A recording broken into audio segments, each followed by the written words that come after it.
Hi, this is Mike Dickoff of Apparition LLC, and welcome to the 2021 T-Sheet Software Wars Market Share Survey that we recently completed.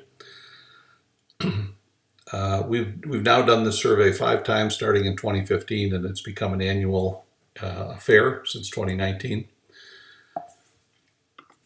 What I want to do in this quick video is share some very high-level facts about the survey results and invite you to engage with us in a little more detailed discussion. The market share survey starts with the basis of the Internet Golf Course database that's maintained by Apparition and our 3 partners in the IGDB consortium. The IGDB currently contains 15,487 golf courses in the US, 2,503 in Canada, and then about 17,000 more worldwide. This particular study focused on the US and Canada, focused on public golf courses, and focused on golf courses with 9 or more holes. With the one exception being we also excluded putting courses. You could have a 9 or an 18-hole putting course, and we didn't include that. That is a total of 13,353 courses, or 74% of the total in the U.S. and Canada. Most of the ones we excluded were private club courses, and then there are a few handfuls of less than 9-hole courses and putting courses. What data did we collect for each golf course? What we did is we go to the website of the golf course, if we can find it. And we record 2 facts. One is what tee time booking product or vendor does the golf course use? And secondly, what vendor do they use to manage their website content? So in this case, this is the Wilds Golf Club in Prior Lake, Minnesota. At their website, we can push the book a tee time button and find the response we get is a Club Profit template for booking tee times. And the website itself, at the bottom of every page, there's a reference to the RWM company. So we know that they use the RWM company as their website content management system provider. So we record those 2 facts, move on to the next course. All you have to do to duplicate our survey is do that 13,353 times, and voila, you have the result. Once we do complete that detailed process, we research exceptions. An example of that is we identified about 500 what we call ghost courses this year, and we then called those courses with the assistance from Pellucid Corp, called those courses or did some more research to determine, are they still around, are they closed, and we're factoring the results of that research into the final version that we'll release in a week or 2.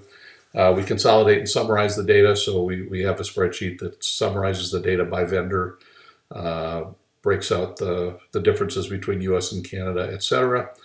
And then we're in the process now of previewing the data with industry insiders. We released a preview copy a few weeks ago to a small number of partners, and now we're in the process of inviting software companies and other industry insiders to discuss the results with us before we do a more general release.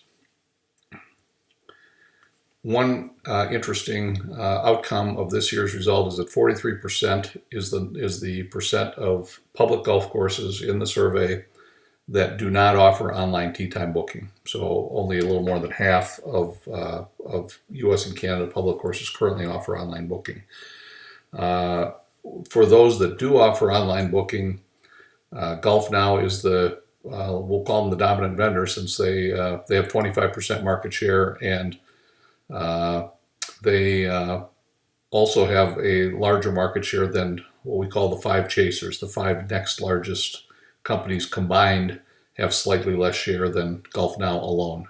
Those would be 4Up, Chronogolf by Lightspeed, Club Profit Systems, T-Stamp, and Tion.com. Small sidelight here is that T-Stamp operates only in the US, so their share is all US. Tion.com has a very small share in the US, but is the number 1 provider in Canada. The others have a more balanced portfolio of US and Canada, although 4Up is primarily US.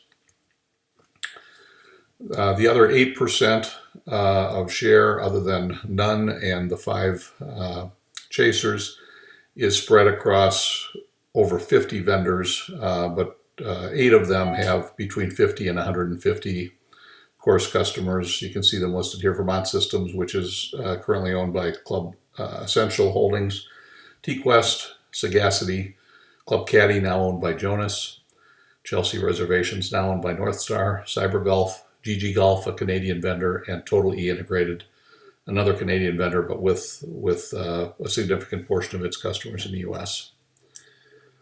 One of the things that you will see if you decide to pursue a discussion with us is that what makes this study a little different than many is we didn't just do a sample and then estimate the results. This is a bottom-up set of data, so we have the granular detail for every single golf course, and we also have the historical data for the golf courses back through the 5 iterations of surveys that we've done. So you can see whether a golf course has changed vendors during that period of time.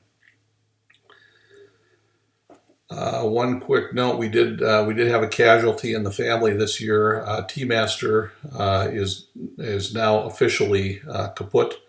You can't even get to the tmaster.com site anymore. For those not familiar, T-Master is a Minnesota-based company that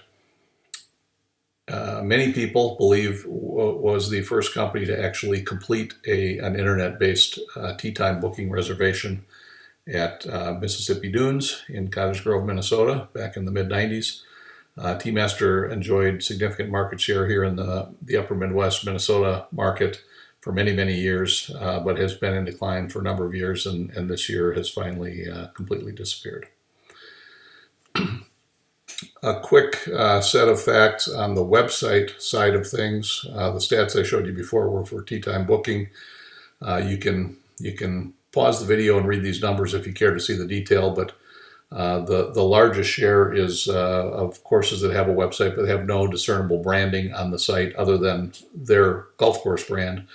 GolfNow is the largest provider of CMS templates that are where the branding shows on the golf course. So that would be things like the old Course Trends product and also their Golf Channel website product.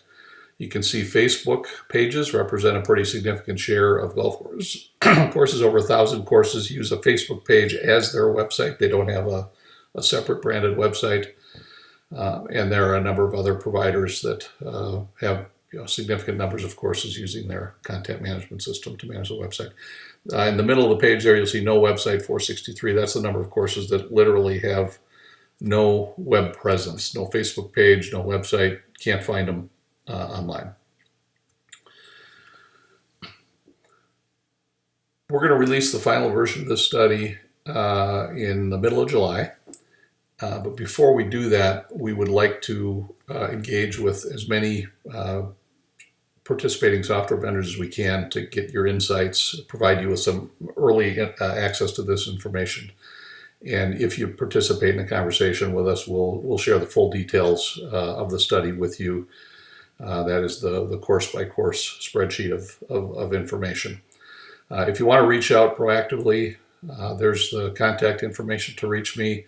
If you don't call, we will. We'll try to reach you to, if you've received this link to this video as a result of an email we sent, we will reach out to try to engage you over the next couple of weeks.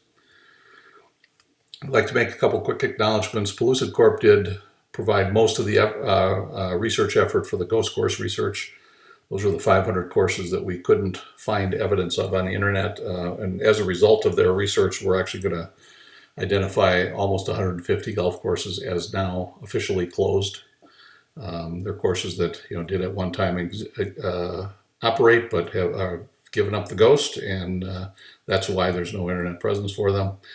And we also got some early review and comments from Silverback Consulting, Harvey Silverman, and JJ Keegan Plus. And in fact, both of those have already posted a blog post or an article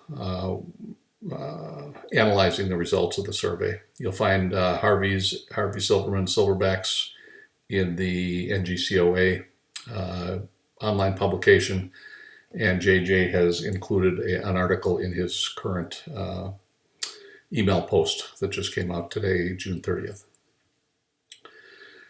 That's all for now. Thanks for tuning in. And I do want to just mention that this was the first in a new series of videos that's going to be produced by Apparition.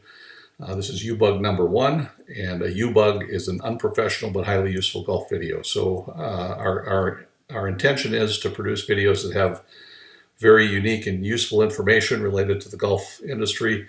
But we are not video producers. You may hear a dog barking in the background. You may hear me clearing my throat. We don't do a lot of second takes of these videos, but we do hope you enjoy them and find them to be useful. And if you want to reach out to Apparition anytime, there's contact details for myself and for Jason Petronas, the other Apparition partner. Thanks for listening. We'll be in touch.